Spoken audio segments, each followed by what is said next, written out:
Hello and welcome back. I am Chris with Marksman Shooting Sports in Westfield, Indiana, and you are watching Marksman TV.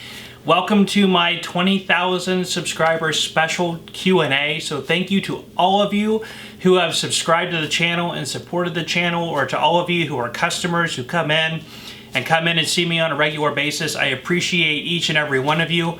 I just can't believe that I'm here able to make this video on 20,000 subscribers, and you know, I really look forward to and hopefully can, you know, the day will come when I can do a 50,000 or 100,000 subscriber special. So again, thank you guys so much for all the support and for getting me to where I am today with the channel and my business and everything.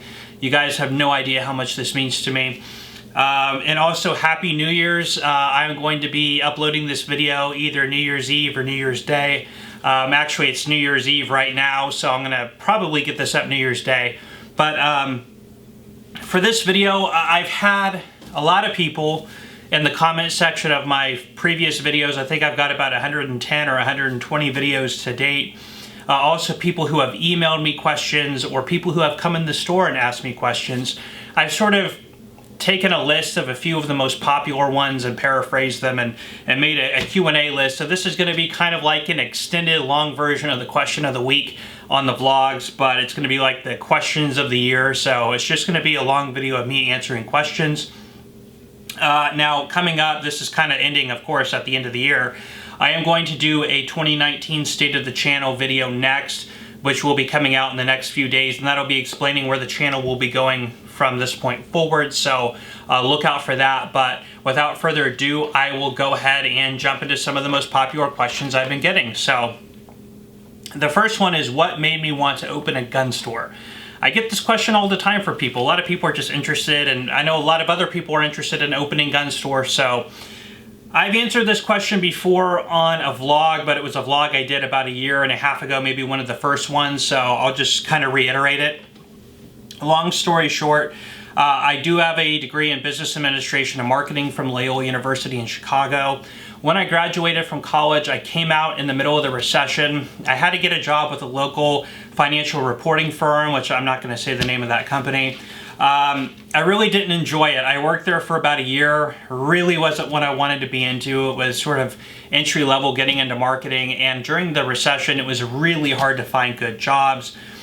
So what I did is, after about a year, I decided to go back for my master's degree in business, and hopefully that would make me a little bit more marketable in my field.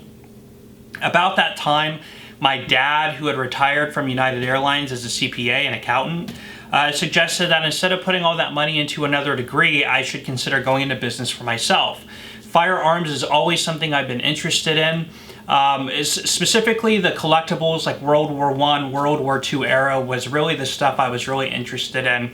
And while I was working my previous job, I was doing a lot of buying and selling privately and actually making quite a bit of money, more money than I was in my job doing it. So that, in line with wanting to leave where I was working and then taking my dad's advice, I decided to go into the firearms industry. More importantly, starting a business of my own. I wrote a business plan, and of course, because my dad is an accountant, he helped me draft my financial plan, and we took it to the bank, and they were very interested in supporting us. So the rest is kind of history, and that's what really got me into starting this business. And that's been, gosh, I started writing the business plan for this place about 6 years ago. So like I said, the rest is kind of history. Let's see, this one, so this question, why would anybody want to buy a surplus firearm when they can build or buy a new AR or buy a more modern firearm or a handgun for the same price or less? So this is a question I get frequently on surplus firearms videos, like the top 10 to buy in 2018 or 2019, or talking about different surplus firearms that are coming into the market, well, re-entering the market from what I want to call it suppliers or from importers. Or like I did a question of the week about why surplus firearm prices are going up so high. This question pops up all the time. It's usually in sort of a negative context, like surplus firearms are junk, and why would you want to pay $600 for a K31 when you can build an AR-15 for cheaper? A lot of it comes into the interest of the buyer. So markets are, of course, are made up of all sorts of different consumers that have different goals, needs, and wants. And the surplus firearms are something that interests a huge segment of the gun purchasing population. I, for example, love surplus firearms, and I would personally rather have something like an Enfield or a K31 as opposed to an entry-level AR like an M&P 15 Sport. Now, I understand if maybe you're a person who's going to buy one firearm and you're looking for something that's going to be good for like hunting varmint, or something that's going to be like an end of the world scenario, bug out, defense, defending freedom type gun, then of course, okay, maybe if you're just going to spend $600 on one firearm and those are your needs, you would be more interested in an AR-15 or something. So it's really important not to always internalize the desires or demands of the entire population into what your own interests are. I think that obviously not everybody shares the same goals and aspirations for what they want in their collection. Also, there is a huge group of people who already have a huge selection of Glocks and AR-15s and AKM patterns and things like that, which I do. So when K31s or Enfields or Mosin Nagants or Carcano rifles come up on the market, of course those are things that I would also be interested in collecting. So you don't only need just one or one facet of firearms collecting that you pay attention to. Or there are some people who that's all they want. If they want to have 30 firearms, they want everything to be the latest and greatest, modern, nothing collectible or anything like that. So you really have to, kind of take that for what you will. And I don't think surplus firearms are junk. Sure, if you're looking at like an SKS, in most cases you're limited to 15 rounds and you don't have detachable magazines. I know there's aftermarket stuff for that. It's heavy for what it is. Wooden stocks are more fragile than some of the, the high quality polymers and stuff that are out today. But they are still not junk. They're still very viable. Things like going back to a K31, if a company like Ruger was going to make one today, it would be a lot more than $700. On a K31, they have excellent triggers. Their fit and finish is excellent. The machining is nice. They're beautiful looking rifles. So again, there's just many different facets of why somebody would be interested in surplus firearms as opposed to more modern ones. Also, the rarity and collectability and the investment as well, because they are always going up in value. So they do make a great investment as well. Okay, another question I get all the time, what are the politics of opening and operating a gun store? So as many of you could imagine, politics weigh heavily in the firearms market. One of the biggest indicators of the demand curve within firearms is usually political, who the president is, or if there's elections coming up, if laws have passed or are looking like they're going to pass, or certain aspects like that. So you're always, as a gun store owner and operator, you're always looking at the political climate, because that is the biggest and best indicator of what the market is going to shape up to be. For example, when Obama was in office for 8 years, the gun demand was very high. Since Trump has been in office for going on 3 years now, 2 years, halfway through his potential first term, the demand for firearms has been very low. So when we're not under constant threat of legislation or anything like that, we see generally demand, it sort of levels out to a more natural demand level. When the threat of guns being banned is high or restrictions being imposed are high, the demand goes up for people who want to buy things that they might not be able to buy in the future. Now, the same can't be true of like ice cream shops or restaurants or anything like that, which would more follow I would guess, the similar demand curve of what the economy is doing as a whole. I worked in the restaurant business too, so when the economy is really low, unemployment is high, of course you see demand in those sorts of areas lower, because eating out with your family isn't a necessity and you can eat at home a lot cheaper.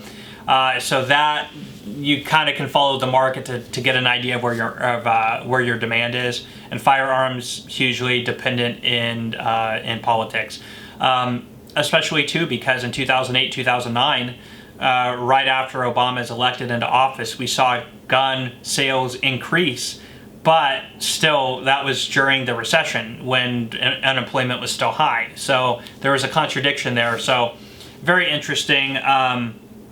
Also outside of that, the politics of it is firearms, the topic, the political point of firearm ownership is a very political one. So typically the general population, a lot of the population is very opposed to the business that you're in if you are in the business of buying and selling firearms.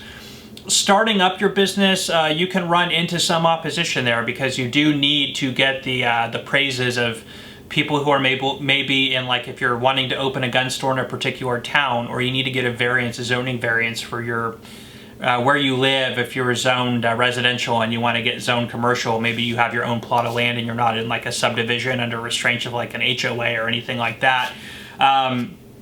You have to get your local city to sign off on that sort of thing, knowing that you're going to open a gun range or a gun store or a gunsmithing business. So, for example, I have a friend of mine who's local, who's a customer here, who started up a gunsmithing business in a neighboring town of Noblesville, which is right next to us in Westfield. And they had a huge issue getting the city to sign off on they're running a home-based gunsmithing operation. Getting the city to allow them to open that business. And actually, his ATF agent is the same as mine. And our ATF agent was actually very supportive in trying to get his business started and get his FFL process. But it was the city who, we could argue, was very anti-gun. They were actually being very sly in a lot of the things they were doing. And this is per his explanation to me. I was not involved in that process, so I can't say that definitively and what their motives were. But you could assume that it had something to do with the politics surrounding guns. That if you are wanting to open a gun store, you have to consider that you're going to run into those barriers. Again, if you're opening a restaurant or something, there's no political discord there and like opening a restaurant or something. So you typically wouldn't run into those same sorts of restraints. So that's something to keep in mind there. Okay, have you thought about collaborating with other YouTube gun channels? So yeah, I have, and I get this question all the time. There's enough people that come and visit my channel now to where, of course, there's a lot of people who are fans of other gun channels, and I have had people ask if I thought about doing videos with other gun tubers in that sort of regard, and I would love to. I mean, whether they're big or small, I mean, I would not just be limiting myself to like somebody like, Military Arms Channel or Hickok 45. If they would ever ask me to do a video with them, of course I would do it. But I mean, people with channel sizes that are similar to mine would be great, or even new channels, like people who have gun channels that are in the area who have 1,000 subscribers, or maybe they're just getting started and they want to collaborate in any way. I think that would be awesome. I'm always open to growing this community as much as we can, and I think that the more, this is one of the reasons I wanted to do this, was the content that you put out can bring new people into the marketplace. And of course, the larger the gun community, the better supported it is, both financially and in terms of just the sheer numbers of support that people could have and voicing their opinion towards the Second Amendment and their support in that regard as well. So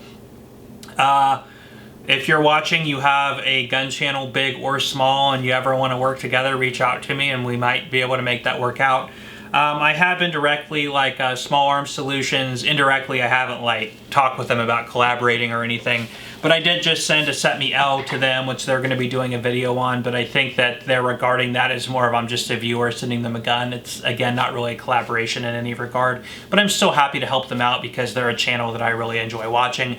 And in fact, if you're not familiar with Small Arms Solution, you're into the more modern stuff like AR-15s and stuff, they're really interesting to go listen to. Chris Bartocci, who has an extensive background in working with Colt, and as a he was also in the military. He worked in forensics for different law enforcement agencies. He worked as a what do I want to say, somebody who offers advice or support in fire. What am I trying? A consultant. He worked as a consultant for different militaries around the world. So he's very interesting to listen to.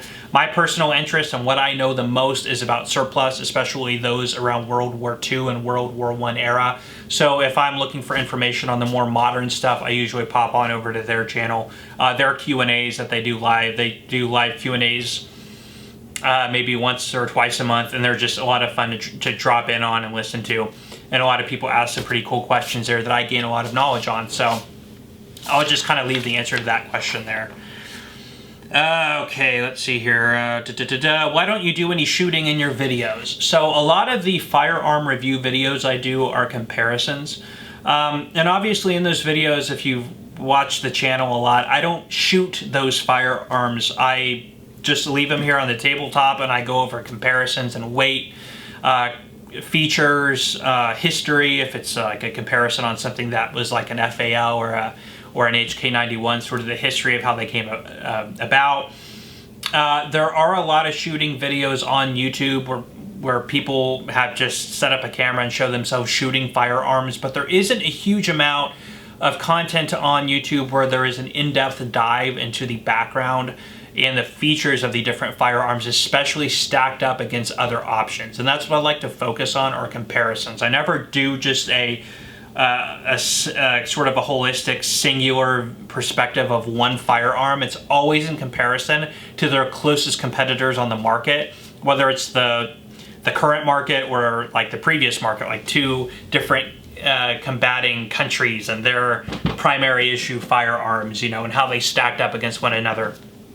A couple other reasons I don't do shooting. The two main ones are, I guess I should say three main ones, is number one is a majority of the videos I do on firearms you see in the channel, those are firearms that are inventory in the store.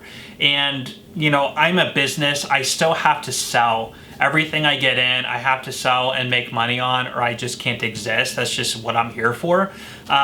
So if I take out these firearms every time I do a video and shoot them, I'm going to have to sell each and every one at a loss, because obviously they're used. I'm not going to turn around and sell them as a brand new firearm at that point if I take it out and even just put 100 rounds through it. I'm going to list it as a used gun. And when I sell that, I'm not going to make money on it. So I can't really afford to do that. The next thing is the cost of ammunition.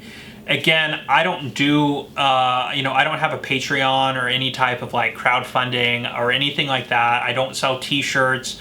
How I mainly benefit from this channel is just people learning about my channel and coming in and seeing me in the store and maybe giving me some of their business if they're willing to do so, or maybe they buy something while they're in my store or online. So I don't have a huge surplus of cash to just spend in ammunition and that kind of stuff. Another issue is the closest range to me is about a 45-minute drive, and I work 6 days a week. So the only time I could get out and do shooting videos would be on a Sunday when I'm not in the store. And to drive 45 minutes to the range, plus shoot a video there, which could take me an hour or two, plus driving 45 minutes back, that takes out a huge chunk of my day. And I do have a family that when I opened my store, I made it a goal of mine that I wanted to be able to spend, not let this business sort of completely consume my life and keep me away from spending time with my family. I have a 3-year-old who I love spending time with, and I don't want to just constantly be doing stuff for the business and channel where I don't get to see him grow. And I'd like to be part of his life and not just live every moment here and doing everything for the store and for the channel, which I know many of you understand. So it's just timing.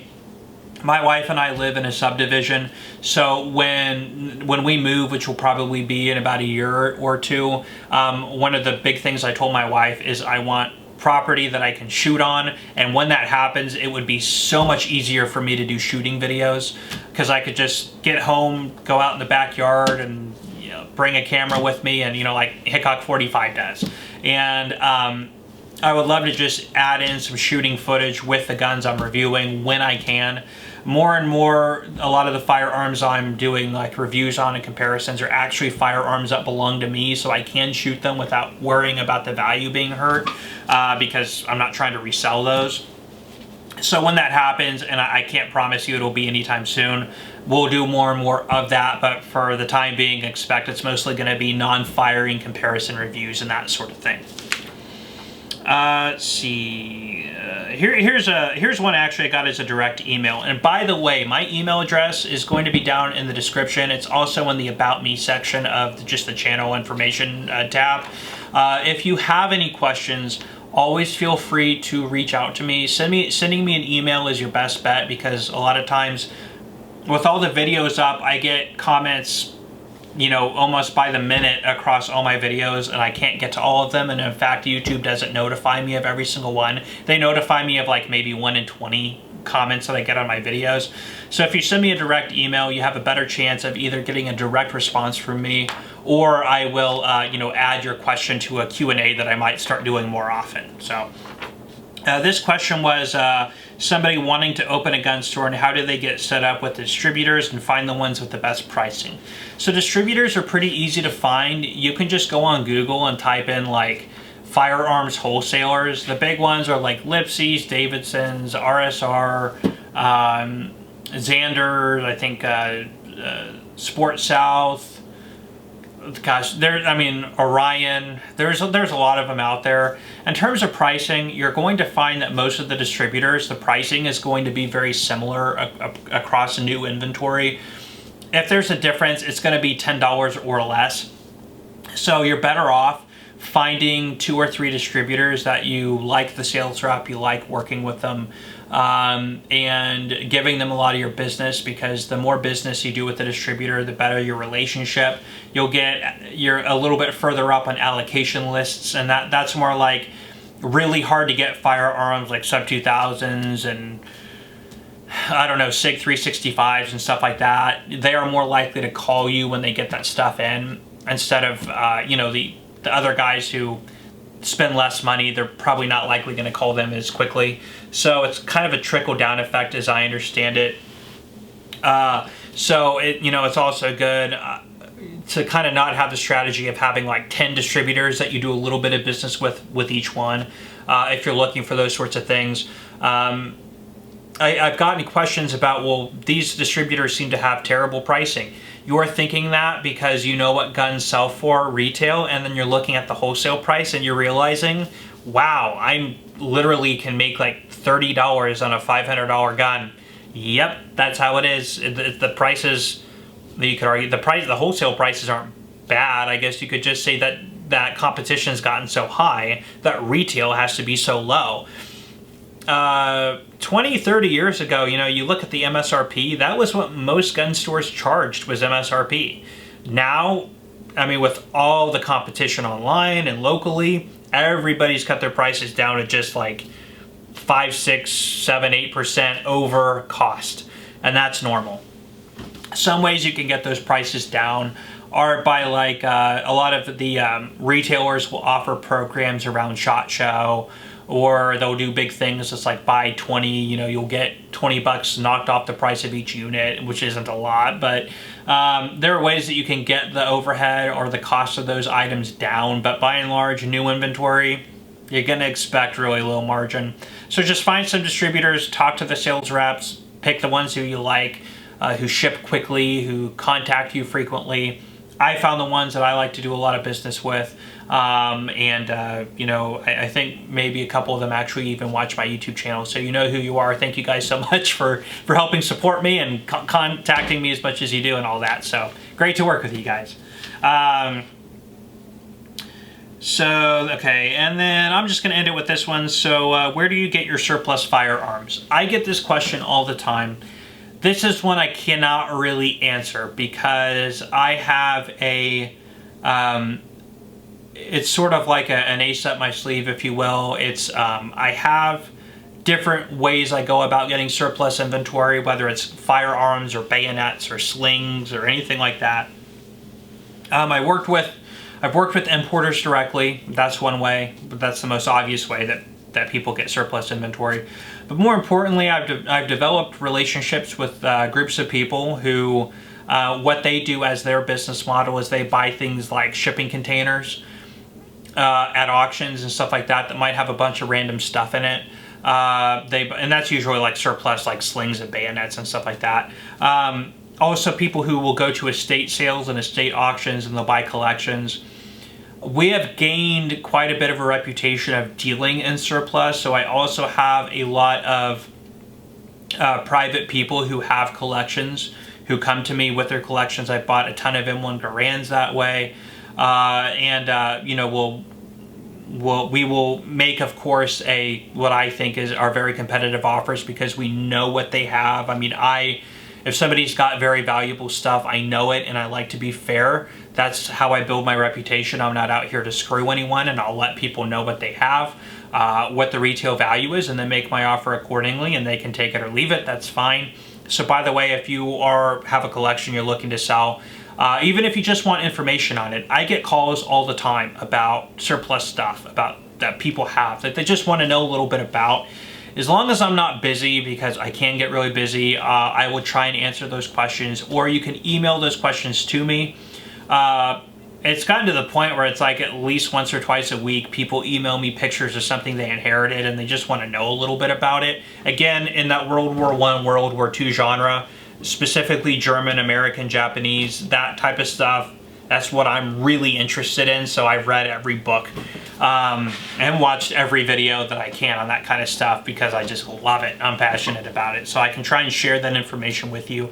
And if you're interested in selling it, I can make you an offer. So I'm happy to do that. But there's many different ways I come across surplus stuff, and I love getting surplus stuff in here. I know my local customers love it when I get surplus stuff in here. So that's kind of where I have to leave that. So if you're looking for that kind of stuff, you just have to be creative and build a network and give it time. You're not going to open a gun store your first day and then just know where to find this stuff. Talk with people, connect with people, and sort of feel it out and go from there. But anyway, guys, those are just some of the questions that I've gotten. These are kind of very common ones that I've gotten. I've consolidated down to this list. So those are your answers. Again, thank you so very much for helping me reach 20,000 subscribers. That's a huge milestone for me, and I'm very humbled by that. So, like I said, look out in the next 3 days or so for the 2019 State of the Channel. Give you guys a bunch of information of what you can look forward to on the channel and in this coming year. If you have any questions, again, leave those down in the comment section or email them to me. I'll try and answer them for you. If you like this video, please leave me a thumbs up. Subscribe to the channel if possible. I would appreciate it. And make sure you hit that bell notification button down below. That will let you guys know with email alerts and stuff when I'm posting new content. But I'll leave you guys with that. I hope you all have an excellent 2019. I hope you've had an excellent 2018. May you guys, find all your aspirations that come true, happiness and health to every one of you and your families. And thank you guys so much. I am Chris with Marksman Shooting Sports in Westfield, Indiana. You are watching Marksman TV. I will see you guys next year.